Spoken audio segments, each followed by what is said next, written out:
دوسری نماز پڑھنے کو دل کرے، ایک نماز پڑھ لی، دوسری نماز کا وقت آیا تو دل اب کر رہا ہے کہ دوبارہ سے مسجد جاؤں، تو سمجھ لو کہ پہلی اللہ کی بارگاہ میں قبول ہو گئی ہے۔ اور مجھے ان کی یہ بات سن کر امام طحاوی رحمۃ اللہ علیہ کی بڑی خوبصورت کتاب ہے حدیثوں کی، شرح معنی الاثار، عام طور پہ اس کو طحاوی شریف کہہ دیتے ہیں۔ طحاوی شریف کے اندر یہ حدیث موجود ہے۔ آپ بیان کرتے ہیں کہ نبی مکرم صلی اللہ علیہ وسلم نے ارشاد فرمایا کہ جب کوئی آدمی مسجد میں نماز پڑھتا ہے اور مسجد میں نماز پڑھ کے نکل جاتا ہے، چلا جاتا ہے، اس کا جسم، اس کا وجود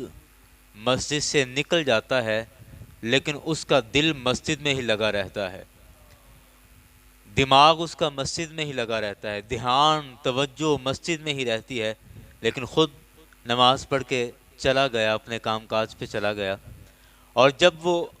پھر ذہنی طور پر وہ انتظار میں رہتا ہے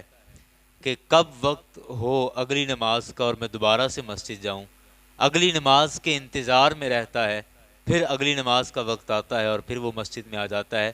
تو سرکار علیہ الصلوۃ والسلام نے ارشاد فرمایا کہ ان دو نمازوں کے درمیان جتنا بھی وقت گزرتا ہے اللہ تعالیٰ اس کو ایسے ہی اجر عطا کرتا ہے جیسے نماز میں اس نے وقت گزارا ہے، یعنی یہ درمیان کا وقت بھی جیسے اس نے نماز میں ہی گزارا ہے، اس طرح اللہ تعالیٰ اس کو اجر عطا فرماتا ہے۔ یاران گرامی، اللہ کے گھر سے جڑے رہنا، اللہ کے گھر سے وابستگی قائم رکھنا، یہ اللہ کی بہت بڑی نعمت ہے، اور اس نعمت کا کئی چیزیں ہیں ہمیں دنیا میں لگتی ہیں کہ شاید ہم فضول کر رہے ہیں۔ اب دیکھو نا، ایک عام طور پہ اب جو گھر جا کے آرام کر رہے ہیں، بیٹھے ہیں، ان کے ذہن میں شاید آتا ہوگا کہ ساری رات اتنے مسجد جا کے بہ رہنا، اے بھی کوئی گل پلا جائے، بھی کوئی کام، چلو کوئی نہیں، سحری واسطے چل جائیں گے، رات کو تراویاں پڑھ لیا نا، نماز پڑھ لی، ٹھیک ہے، اب ٹھیک صبح اٹھیں گے سحری کر لیں۔ بعض دفعہ ہوتا ہے نا، اپنی عقل کے طور پہ اپنے آپ میں کچھ چیزیں ہم اس طرح کی سمجھنے لگ جاتے ہیں کہ جی اس طرح، لیکن آپ اس چیز کو دیکھیں کہ اللہ تعالیٰ نے یہ جو نیکی کی ہمیں توفیق عطا فرمائی ہے، ہمارے ایک بزرگ فرماتے تھے کہ اندہ مول قیامت والے دن پائے گا، اندہ پتہ قیامت والے دن لگے گا، اندہ مول قیامت والے دن پائے گا کہ جدوں اوتھے حساب کھلے، اوتھے جدوں نامہ اعمال کھلے، وہاں جب پیش کیے گئے، بدیاں بھی اور نیکیاں بھی پیش کی گئیں، وہ سارے کچھ رجسٹر کھل گئے، پھر پتہ چلے گا کہ یہ جو ہم نے چند گھڑیاں، چند گھنٹے اللہ کے گھر میں گزارے تھے، اس کے ذکر میں گزارے تھے، ان طاق راتوں میں عبادت کا اہتمام کیا تھا، ان طاق راتوں میں ذکر کا اہتمام کیا تھا، آج قیامت کے دن پتہ چل رہا ہے کہ اللہ نے ان راتوں کا مجھے کتنا صلہ عطا فرمایا ہے۔ تو اس کا پتہ انشاءاللہ معاشر کے دن لگے گا۔ اور کبھی کبھی ہوتا ہے، کبھی کبھی کہ یہاں بیٹھے بھی محسوس ہوتا ہے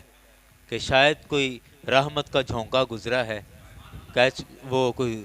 دل کی کلی کھل گئی ہے، وہ کوئی ہوا گزری ہے، ایسی کوئی بات ایسی لگی ہے جو دل کے قریب سے گزر گئی ہے، بعض دفعہ ایسا یہاں بھی محسوس ہوتا ہے، لیکن اس کا حقیقی اجر جو ہے وہ انشاءاللہ قیامت والے دن پتہ چلے گا۔ پھر شاید ہمیں دیکھو، ہمارے ایک بزرگ فرمایا کرتے تھے کہ یہ جو ہم ذکر کی مجالس اور ذکر کی محافل سے بعض دفعہ اٹھ کے چلے جاتے ہیں، بعض دفعہ اٹھ کے چلے جاتے ہیں، بعض دفعہ تو عذر ہے، بعض دفعہ عذر نہیں بھی ہے، اٹھ کے تھوڑی دیر چلے گئے، ذرا پھر پھرا کے کوئی 5-10 منٹ 15 منٹ پھر اندر آ گئے۔ کہتے ہیں قیامت والے دن جب ہم ان محافل کا اجر دیکھ رہے ہوں گے، ان محفلوں کا ثواب دیکھ رہے ہوں گے، ان کا صلہ دیکھ رہے ہوں گے، تو قیامت والے دن پچھتاوا ہوگا، کاش کہ وہ 10 منٹ کے لیے بھی میں نہ اٹھا ہوتا، وہ جو تھوڑی دیر کے لیے بس ایسے پھرنے کے لیے میں باہر چلا گیا تھا کہ تھوڑا چلو فریش ہو کے آ جاؤں، ہوا تازہ کھا کے آ جاؤں، تو کاش کہ میں وہ بھی نہ اٹھا ہوتا، وہ بھی میں نے وقت یہیں گزار دیا ہوتا، اور اللہ تعالیٰ میرے اجر میں مزید اضافہ فرما دیتا۔ باہر کیف بات اپنے نصیب اور اپنے مقدر پہ آ کے ختم ہوتی ہے، اور ہر ایک کا اپنا نصیب اور اپنا مقدر ہے، کوئی اپنے حصے سے زیادہ نہیں لے سکتا، اپنے نصیب اور مقدر سے زیادہ نہیں لے سکتا۔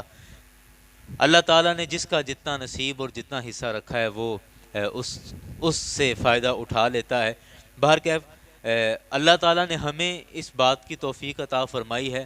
اور جیسے جیسے احباب کو پتہ چلتا ہے، اکثر احباب شرکت کی کوشش کرتے ہیں کہ چلو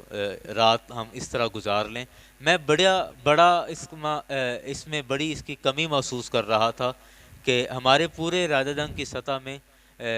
ایک کوئی پلیٹ فارم نہیں ہے۔ بعض احباب ہیں جو رات کو یعنی شب بیداری کا ارادہ رکھتے ہیں، شوق رکھتے ہیں، لیکن ان کے پاس کوئی پلیٹ فارم نہیں ہے کہ جس پر وہ ایک بآسانی یہ ساری رات ذکر اذکار میں گزار سکیں۔ تو اور اس میں کوئی نہ میرا کمال ہے، نہ کوئی ہمارے لوگوں کا کمال ہے، یہ تو رب کا فضل ہے۔